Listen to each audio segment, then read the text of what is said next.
люди очень верят в чудеса. Если вдруг тебе взгрустнулось, ты меня скорее зови. Волшебством я вмиг развею неприятности твои. Здравствуйте, дорогие друзья!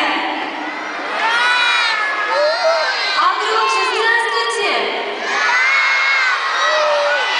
Вот теперь я слышу, что настроение у вас отличное. Здравствуй, Кыш-бабай, здравствуй, Кыргызы.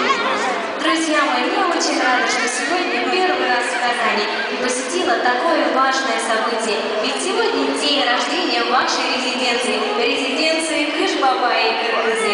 А это праздник, конечно, не только для вас, но и для всех ваших друзей, которых в зале очень много, я посмотрю, правда? Конечно, где мои друзья?